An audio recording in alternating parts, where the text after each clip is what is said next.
Do you think Vince even knows AEW is in Jacksonville? I guarantee you he doesn't. I guarantee you he doesn't even know that. And ladies and gentlemen, this is Dr. Chris Featherstone. This is another episode of Riding with Russo with the man, the bro man, the man bro, Vince Russo. How are you tonight, my man? I am doing okay, Chris. Very, very, very, very emotional day.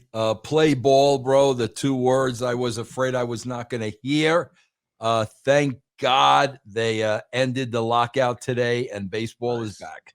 Nice. Yes. Very nice, man. I know that you are a big baseball fan. It's great to see that parties agreed, and we're back. We're back at it. Baseball is back. Yes, it is. Yes, it is. COVID numbers are going down. Baseball's back. Yes. Life is starting to become normal again, Vince Russo. Yes, we just got to get the gas down, bro. Oh, I got a big old truck too, man. Oh man. Oh yeah, boy. Yeah, I got a big truck.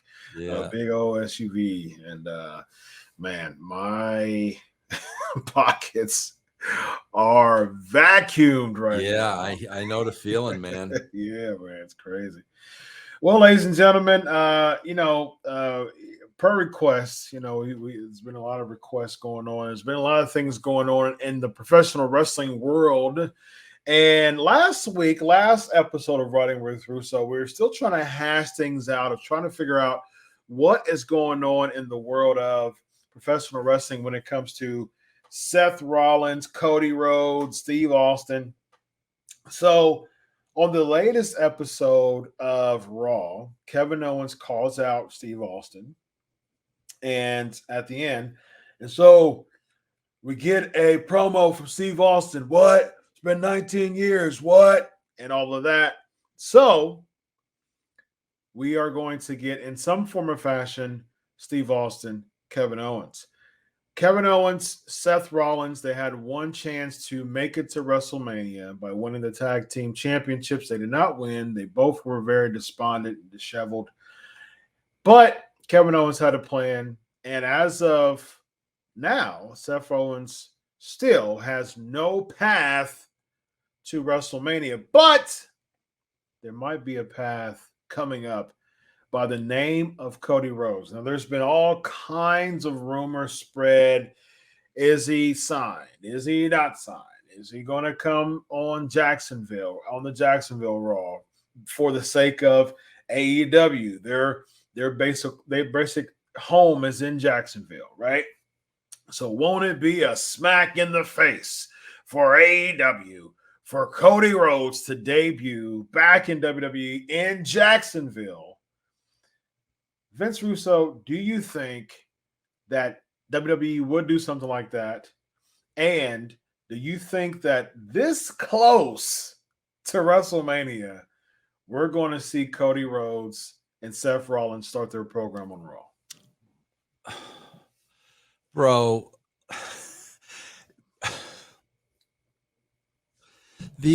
what are we going to call them? The internet fans, the wrestling smarts, the marks, whatever. The IWC, Internet Wrestling Community. Whatever we're going to call them. Yeah. Bro, they're getting crazy. They're getting absolutely crazy. Do you think Vince even knows AEW is in Jacksonville? I guarantee you he doesn't. I guarantee you he doesn't even know that. That's not going to come into play. That's not going to be part of the decision. I'll tell you what it's going to come down to, Chris. I think what it's going to come down to is ticket sales.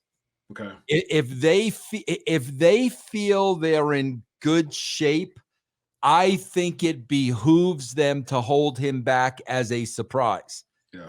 If they're not in good shape ticket-wise, then you're going to see him beforehand.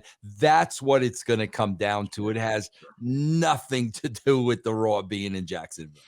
Now, you were there, of course, but Vince McMahon has, changed a lot over the past 20 years, both physically and mentally when it comes to the product as a whole. Now, who were like people who Vince actually listened to as far as right hand man? I know that Pritchard was a big name at that time. I know Patterson was big influencer to Vince McMahon. Does any of those people that Vince McMahon are influencers to him right now, which will probably be a Nick Khan at this moment, does he do the outside work and inform Vince McMahon for him to know about Jacksonville? Could that be a possibility? I don't think so, bro, because I think those around Vince, I mean, obviously Bruce has been there the longest. Mm-hmm.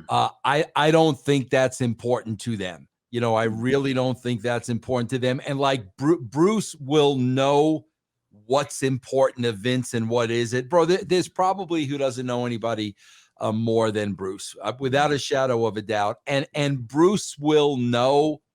It won't mean anything to Vince. That I'm telling you, bro, I think it really is going to come down to where we are ticket sales wise. I really think that's what it's all about. I would guess, bro, they're still going to have quite a few tickets to sell.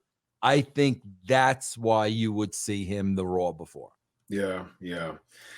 I mean, we're getting down to the wire here as far as Raw is concerned, and I said before my this my frustrations and my dissatisfaction with this 11th hour booking. And from a casual standpoint, as much as you can speak for the like casual / semi-casual fan base, who cares really outside of the pocket? From a casual standpoint, who really cares about Cody Seth? Do you think that this would make like media headlines? No, not outside at all. of pro wrestling. No, absolutely not. Gotcha. See, bro, that's the problem. Everything is inside pro wrestling nowadays. I mean, my gosh, bro, they came off a big pay-per-view, and bro, everybody ranted and raved about the pay-per-view. Great pay-per-view. We got the show coming back. Rumor about Jeff Hardy. Okay, bro, they didn't even do 1 million viewers. The same audience are watching, it's not just AEW. Yeah. The same audience is watching both of these companies, and that's it. Bro, I'm telling you, the world has passed them by. Chris, I know you are a Christian man. I got to tell you something, Chris, because this really opened up my eyes. I know you're a Christian man. I know you don't like watch anything R-rated or anything like that. I'm a Christian man, but I'm also a television writer and a creative guy. I like to know what's out there. Chris, I was reading a lot of hullabaloo about this HBO series called Euphoria. Okay. And it was very controversial because it was a very realistic take of what teenagers today are like and what they're doing. So, Chris, I watched the first episode of the show because I wanted to see everybody what they were talking about. Chris, I could not believe what I was watching. If there is any truth to this is today's teenager, I like Chris, it affected me so much. I could not watch another episode. But my point is, bro, if this represents teenagers today, and then you see the type of wrestling product, bro, they're not communicating. They're not. I've said this for a long time, Chris. I really believe the world has passed wrestling by. That's why you got such a small pocket, bro, because the world has moved on, man. Yeah. It's interesting that you said that, Vince. I haven't watched Euphoria, but I've heard of the series. I mean, I see it from a real perspective. I mean, I have several clients who are teenagers. So I get to see, from a phenomenological perspective and from a real-time perspective, just what teenagers like nowadays, and get to navigate, a lot of temptations with them from a therapeutic standpoint and from from an intervention standpoint. So I see it. I mean, several of my clients are teenagers. So yeah, I get it. And the thing, a lot of my clients keep me in the know about things based on the things that they tell me. So I'm very, knowledgeable about a lot of pop culture things.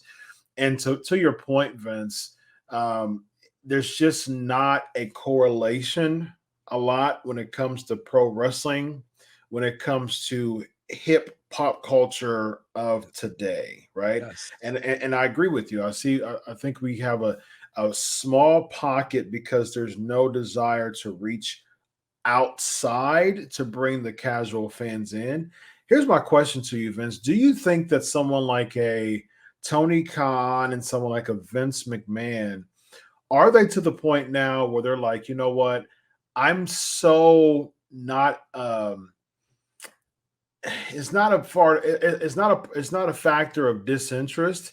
It's just kind of waving the white flag. Do you think that either one of them has a mentality of, I'm just going to wave the white flag as far as bringing in casuals, and I'm just going to play to the house, essentially? Chris, I don't think they know how to get the casuals. I honestly don't, bro. I don't think that, bro. Look at these two personalities. And the two personalities, bro, are really they really mirror their products. Vince McMahon's show is a very 70s old tired show. Bro, Tony Khan is a very quirky guy. Look how quirky that show is, bro, between the Bucks and Orange Cassidy and Danhausen. It is a very quirky show.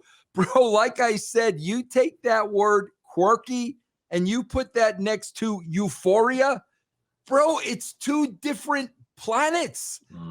And bro, the AEW audience, it's a quirky audience, bro. It's not your average person. Yeah, and to that point, I'm interested in what you think about this.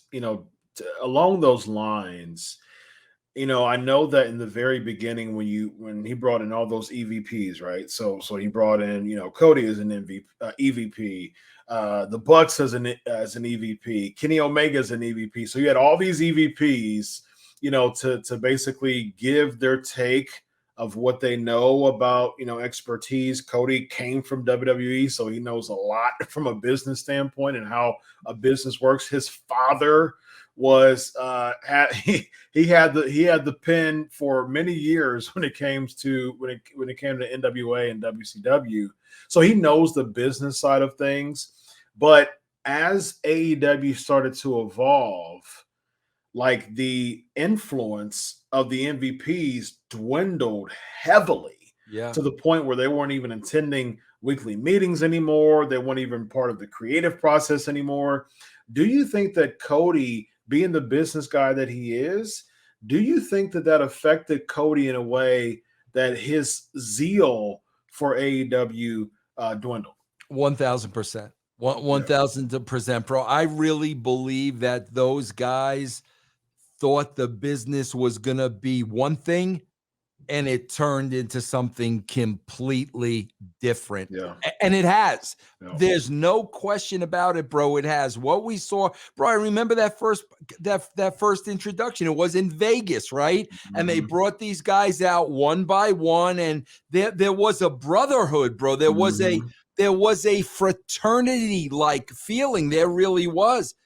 That's not the feeling today, bro. It's a totally different company. And honestly, that's why I think Cody opted out, because, bro, I can go do that same thing at WWE and probably make more money. Yeah, absolutely. So you said something very interesting before in the show. You talked about how Cody, you don't see Vince bringing in Cody from leaving WWE and wanting to do his own thing and wanted to essentially found his own company. I mean, he pulled on the financial backing of Tony Khan. He financially were the legs of the company, but as far as the mind is concerned, this was Cody's baby from a creation standpoint. Do you think that Vince McMahon is aware of Cody's impact in creation of AEW? And with that, do you think that he's going to give Cody a kind of meteoric push from the beginning, or do you think he's going to have him pay his dues again? No. The question is no, and he definitely is going to have him pay his dues again, bro. He definitely is. Bro, I just talked about traditional Vince. Yeah. That none of that has changed, bro. And Cody's gonna. Vince does not care what he did at AEW, what his role was.